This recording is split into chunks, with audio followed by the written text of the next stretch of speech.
Hello everyone, Earl Henderson, Primordial Defense. Thank you for watching. I have another Monday quarterback video for you. I'm going to play this video and talk about things that are going on to better explain what's going on and talk about things that I think that are being done right and or done wrong. This is an older video from 2020. I cannot recall if I've seen this or not. I don't think I have. But I came across it and I thought it was interesting enough to be able to share with you all because of some talking points. So here we go.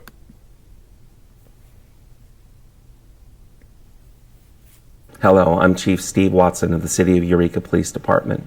I am proud to represent the highly trained men and women who show up each day committed to serving and protecting our community through their work as law enforcement officers. By its very nature, this work is challenging and complex. It requires intensive legal, procedural, and physical training, impeccable judgment, open hearts, and fully transparent community-wide accountability at all times. Thankfully, despite the high-risk situations in which this work takes place, most days pass without significant incident. However, as has occurred recently, there are times when serious situations and even loss of life can occur. In the aftermath of these situations, our department is committed to providing full transparency, independent review, analysis, and serious reflection at a level appropriate to fully recognize the severity and impact of the events that have occurred. The systems and procedures we deploy when critical incidences take place, things like placing officers on administrative leave and calling on the county's critical incident response team, are all designed to ensure that the Eureka Police Department is doing everything in its power to provide the most desirable outcomes, even and especially in the extra complex and most trying and professional moments. Our work is in service to you, the citizens of this community, and we hold these standards of professionalism, transparency, and accountability high. It is in that spirit that we are releasing this important video briefing. The pictures, audio, and information you are about to see may be difficult to watch. However, it is intended to provide full details as we currently understand them of this incident. The content is by its very nature graphic and may contain strong language, as well as video clips and images that are likely to disturb some audience members. Your discretion is advised, and your respect for the humanity of all those involved is appreciated. Now I'll turn things over to our captain to provide additional detail and information. Hello, I am Captain Brian Stevens, Investigations Division Commander of the Eureka Police Department, and I will provide a brief overview of an incident that occurred on July 23, 2020, beginning at approximately 5:16 p.m. Eureka Police Patrol officers were dispatched to 2806 Lowell Street on a report of a suicidal subject at this location. The reporting party stated John Seeger, a resident at this location, had texted her a picture of alcoholic beverages and a handgun and was making suicidal statements. And a handgun and was... Let's see here. We got some Maker's Mark. That's a pretty good choice. Can't make out what these cans are. I kind of doubt they're probably anything good, but at least the guy's got pretty good taste for some decent bourbon here. Making suicidal statements. Hi, Catherine. My name's and I am calling because I have a friend that has been texting me, and he is extremely intoxicated, but he is talking very depressed, and the last picture he sent me was of a bunch of alcohol with a gun. Okay. And I'm afraid that he's going to take his own life, and I wasn't sure if this was a 911 or a you. So one moment, okay, what is the address? A patrol sergeant and 4 patrol officers were initially dispatched to the call and staged south of the residence. The 911 caller indicated the matter may have begun with a domestic issue and that 2 members of Mr. Seeger's family may be inside the residence. As per protocol, upon arriving on scene, officers immediately began working to locate Mr. Seeger and the potentially 2 or more family members who could be at risk. The officers on site were able to quickly determine that vehicles associated with the residence were in fact on scene. Officers initially set up a loose perimeter around the residence and were provided a phone number for Mr. Seeger and his wife. At approximately 5:40 p.m., the sergeant and 2 officers entered the alley next to the home, hoping to get a view of Mr. Seeger. They set up their command post at this location, which consisted of 2 patrol vehicles blocking the alley and providing cover. At 5:43, the sergeant began attempting to make phone contact with Mr. Seeger, but the call went straight to voicemail. Other attempts were made, and at 5:46 p.m., Mr. Seeger answered the phone and then disconnected 40 seconds later. Believing Mr. Seeger was armed and having been unable to confirm the location of the family members who were suspected to be at the residence, at 5:49 p.m., a code red shelter-in-place phone alert was sent to members of the public who may have been within a several-block radius around the residence. The sergeant then requested that dispatch center contact the crisis negotiation team to request their assistance. The crisis negotiation team works under the umbrella of the Department of Health and Human Services and receives specialized training in negotiations. The sergeant was advised the lead crisis negotiator would be responding. This person is a supervising mental health clinician with Humboldt County Mental Health. Over the next 45 minutes, officers contacted nearby residents to get them to a safe location and had additional officers respond to the scene to help with perimeter control. The reporting party continued to receive intermittent text messages from Mr. Seeger, and that information was being shared with the units at the scene through dispatch. Additional efforts were also being made to contact 2 family members who were believed to reside with Mr. Seeger.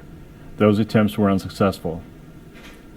Dispatchers worked to ping the phones of Mr. Seeger and his family to try and determine their locations. At 6:17 p.m., after more than 20 minutes since the last communication, Mr. Seeger then re-engaged with the reporting party on Instagram. Officers on site were notified of a threat. And then this is where it gets a little weird. He said, yeah, it's awesome. He said, if they see me, I will shoot them. Oh, okay. He then said, I respect cops and don't force me to kill any of them. At 6:37 p.m., the patrol captain arrived on scene and assumed the role of incident commander.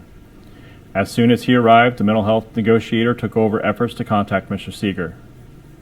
At 6:44 p.m., more than an hour after first arriving on scene, the mental health negotiator was able to make contact with the first family member who confirmed that they were inside the home. At 6:49, officers heard movement in the backyard but not yet have direct line of sight to Mr. Seeger. At 6:53 p.m., the officers successfully made contact with a second family member who was also inside the home and advised they believed Mr. Seeger to be in the backyard. A few minutes later, both family members exited the house via the front door and were escorted to safety. At 7:01, Mr. Seeger texted the reporting party. At 7:30 p.m., an officer obtained access to a second-story bedroom of a residence that allowed a view down into Mr. Seeger's fenced backyard. The officer saw Mr. Seeger in the backyard. This is the first time we were able to confirm that he was actually at the residence. Over the next 19 minutes, the officer observed Mr. Seeger move throughout the backyard areas he could see from his position. At 7:49, 3 shots were fired from the backyard, but officers quickly confirmed that Mr. Seeger was not hurt. The sergeant, who was still in the alley, radioed that shots had been fired from the yard, presumably by Mr. Seeger. During the investigation, evidence technicians located 3 expended casings in Mr. Seeger's backyard near the alley fence, but it is unknown in what direction the shots were fired. At 7:57, the officer with the line of sight into the yard confirmed that Mr. Seeger had a loaded gun in his possession. I could see yellow metal at the top of the magazine. It appeared to be live ammunition. At 8:23, almost exactly 3 hours after police arrived on scene, Mr. Seeger exited the backyard through the gate and stepped out from the yard into the alley. When Mr. Seeger exited the gate from his property, he was ordered by officers to show his hands. Mr. Seeger replied, "No, fuck you." 37, he's opening the gate. 37, he is exiting. 37, he's opening the gate. 37, he is exiting. He took 3 steps toward the officers, swung his right arm up, and then leveled the handgun at the police car where 3 officers were located.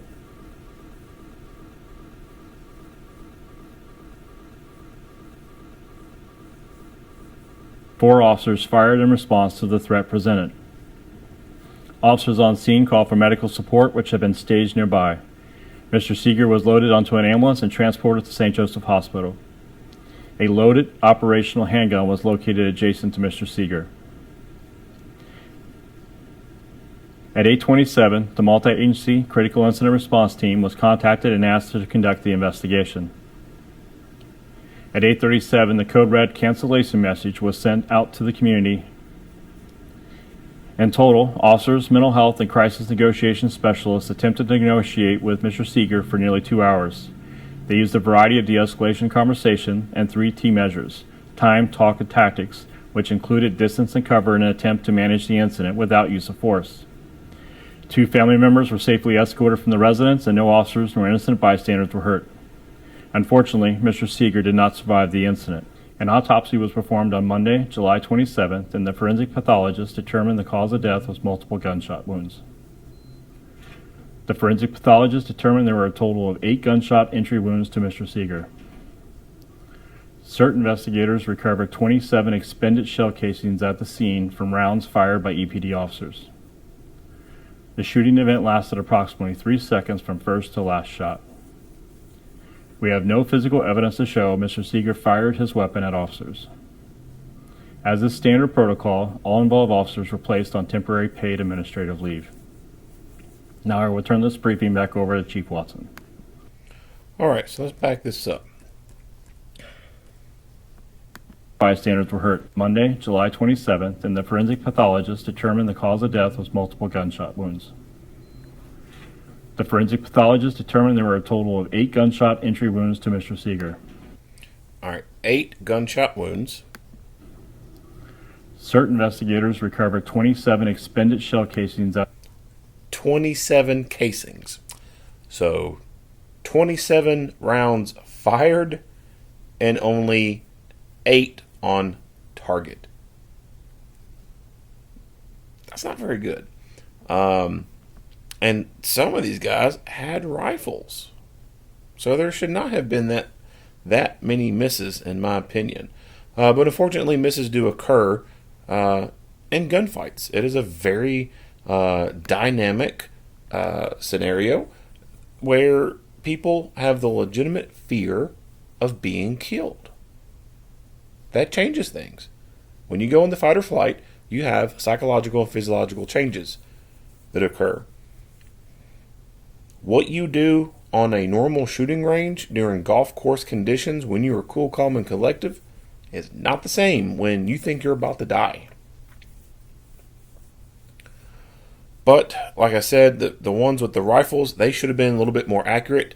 And it's possible that the rounds that did hit him, majority of them could have come from rifle, and then the majority of the ones that missed came from ones who were pointing pistols at him.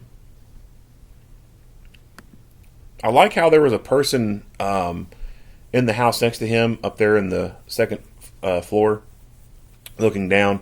I think it would have been best if it was a 2-man kind of operation where one person was the designated radio person and allow the person with the rifle to be Johnny on the spot with the rifle, both hands on it, bracing it, securing it,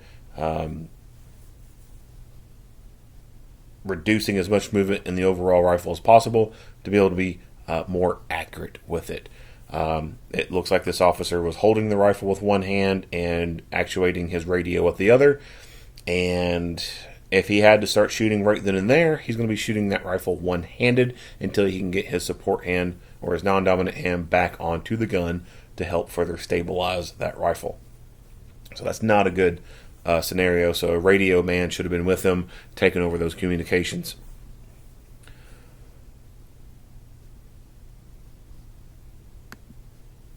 So I like the layout here. I like how I think they did a really good job providing good visuals. You know, they provided that picture of the cell phone, you know, sending out that emergency alert thing or whatever, and then they, you know, the other photos of like the alcohol and the gun being texted and all this. I think they did a really good job putting this video together. But this this overhead right here, so you can see the layout. This is his house. This is going to be a garage of some sort, and then this is, I guess, a continuation of the property for him. It's the backyard. Here's that fire pit area, and this is where he came out the door. This is where these officers here were at in the alleyway, and then this one right here, I guess, is appearing to be the one that was looking out the window down at the guy. So approximately 48 to 50 feet. So with pistol, that is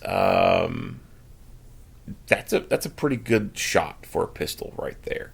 That is not a typical pistol engagement range, so I could most definitely see people who had pistols missing hits, because it's just such a long distance, and the littlest amount of movement, just simply pulling the trigger on a pistol, can move that pistol enough to where even if you have your sights on the guy, you pull the trigger, it moves the gun and the barrel enough so that when it finally breaks that shot, the shot placement is off and you're missing. Rifle should be more accurate, especially for this distance right here. But like I said, what you can do on the range is not the same as when you think you're about to die and you have adrenaline pumping through your body. Your heartbeat is just extremely high. Feels like your heart's going to burst out of your chest. You just cannot do the same as you did on the range. And this is where more than just range training comes into play. This is where force on force becomes very useful, because force on force can help stress inoculate you and get you in that zone to where you've done this so many times in force on force, and it's as real as you can get without actually shooting people with live ammo.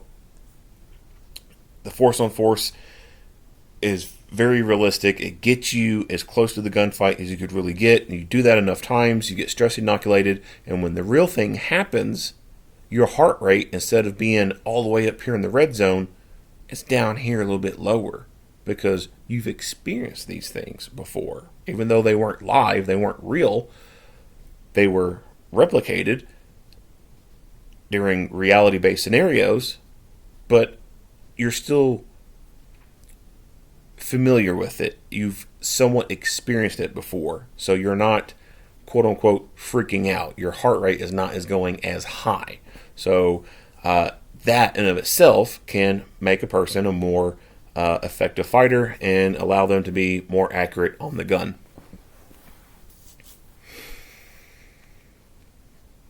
Was there anything else?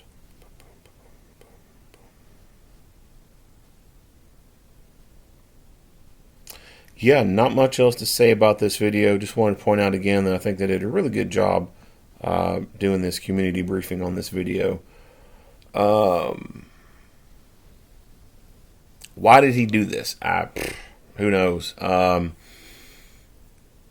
think that's something that would be good information to have, but I would suspect that they probably had some HIPAA concerns and didn't want to release that for fear of, some type of litigation or something like that. But in my opinion, the person is deceased, and I think the public has an interest in knowing these things and trying to understand what the hell's going on.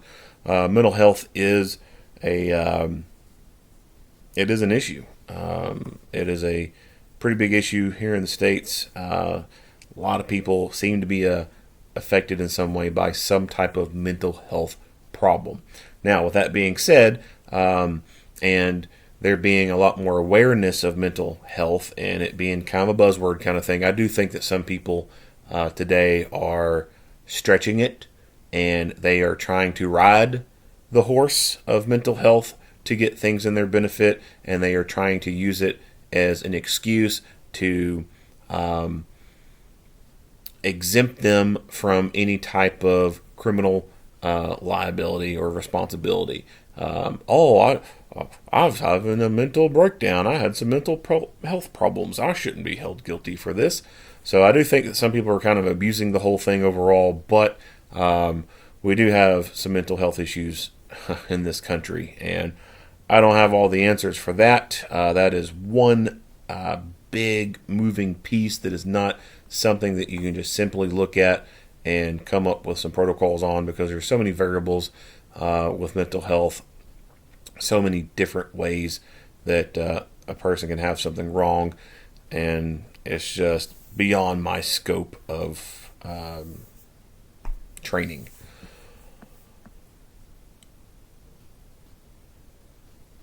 All right, that's it. If you like what you hear and see, go ahead and give me a like and a share. If you have not already, hit the subscribe button and stay tuned for more Monday quarterback videos. Earl Henderson, Primordial Defense. Thank you for watching.